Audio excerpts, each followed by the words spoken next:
An ex-Boko Haram stands having laid his arms and comes back, turns his way away from his negativity.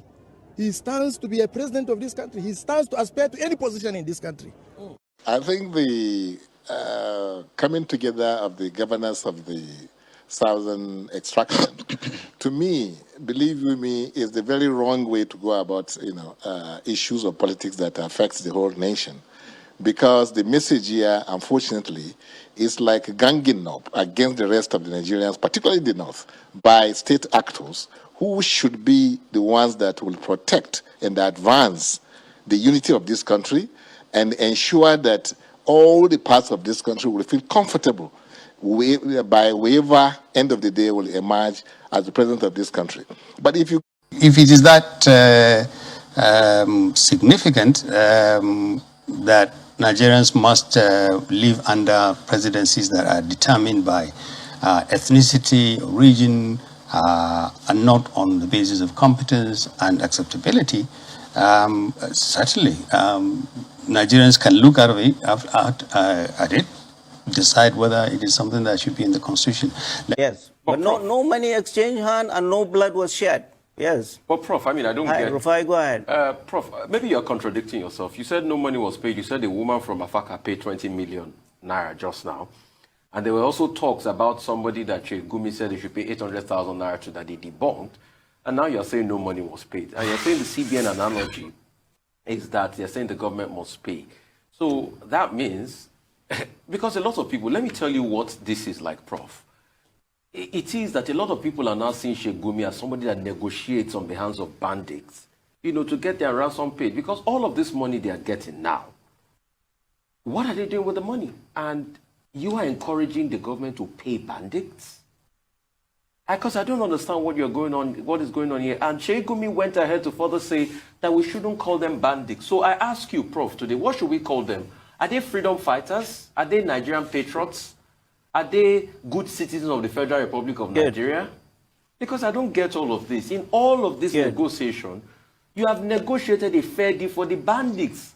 Money exchange hands. You ensure you aided and abated money going to the hands of criminals. So what are you saying, Prof? Let's talk about popular Islamic cleric Sheikh Gumi. Given the rate of insecurity going on in Nigeria, he began making the news when he started campaigning or canvassing for amnesty, blanket amnesty for bandits, as the price we have to pay for peace, if I may put it that way. He's doing what he's doing, or what he thinks to be the best way to go about it, to ensure that there is peace and stability in the country. What are your thoughts about his approach in handling the security situation in the country? Well, I issued a statement the other day about Sheikh Ahmad Gumi, and I would not be amiss by telling you that I completely disagree with his approach. I suspect his motives. I do not trust him. I do not believe he can achieve anything what he's doing. I believe that he's secretly and covertly empowering the terrorists. I believe that he's working with them. I believe that he's close to them. And I believe that he is probably the greatest threat to Nigerian unity and the peace of our country, even a greater one than Boko Haram and a greater one than the Fulani herdsmen. And I'll tell you why. You see, he comes with the face of what I call stealth jihad. Very, very smart, very clever. Comes in like a snake, pretending to be a good man, and saying that, listen, the killers, the terrorists have a point. They have a point. They've been deprived, they've been denied, and now they're taking up arms. As if to say that the only people in this country that have been denied. They're taking up arms. And you know what? If you don't want them to kill you, or take your children, or take your people, or rape your wife, or take your land, then you pay them money. And now, what Gumi fails to appreciate is that we're not all stupid. Many people may be stupid in this country, but not all of us. That money you're paying goes into their war machine. And he said it himself. He said they'll get the money, they'll use it to buy more arms and pay off their informants. So he's using those ransoms to fuel an insurgency against the Nigerian state. Now, in my understanding of law, and I've been a lawyer since 1985, that makes him an accessory before the fact, during the fact, and after the fact. He's an accomplice to murder, he's an accomplice to terrorism, he's an accomplice to terrorist acts and homicidal maniacs. And he knows where they are.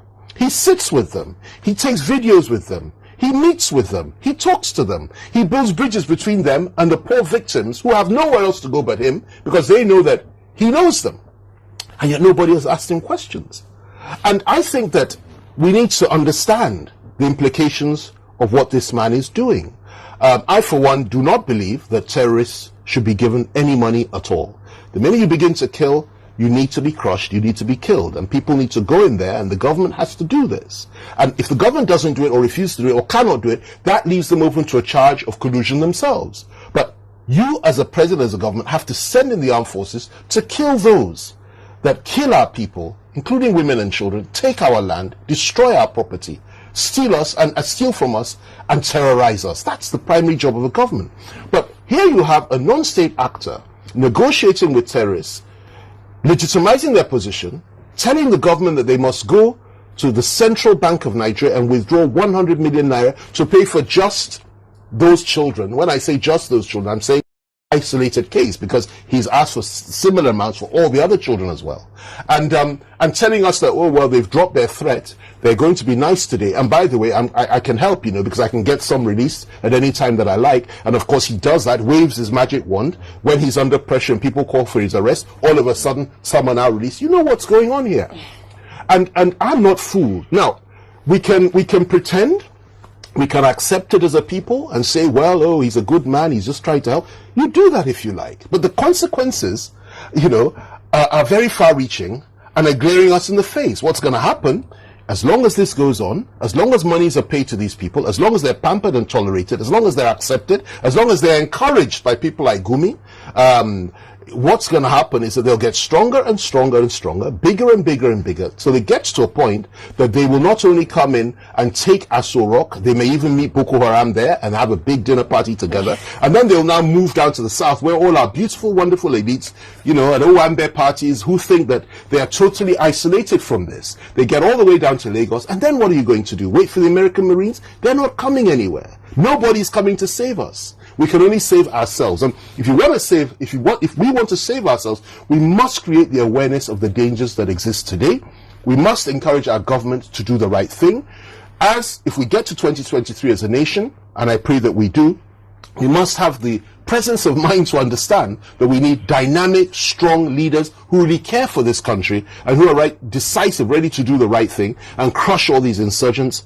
And we must pull ourselves back from the brink, and we must negotiate and discuss with those that feel so aggrieved that they say they want to leave Nigeria forever. We can sit and talk to them because they've not involved themselves in violence. But it's very important. The first issue we need to deal with are people like Gumi, and so on and so forth. Now, there's also another dimension to this. I saw a video of him in which he said he was speaking to the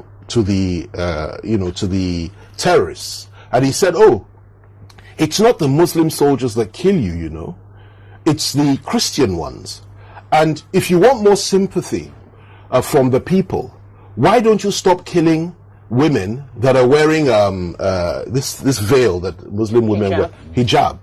That you're doing that, you shouldn't do that. You can kill all the others, but don't kill the women, because you'll get more sympathy." Advising them. He's now their consultant. He's now their advisor. He's now encouraging them, and he's doing this openly with cameras. And this man is sitting with former heads of state like President Obasanjo, sitting with Atiku, a man that wants to be president of Nigeria, sitting with all manner of people in this country.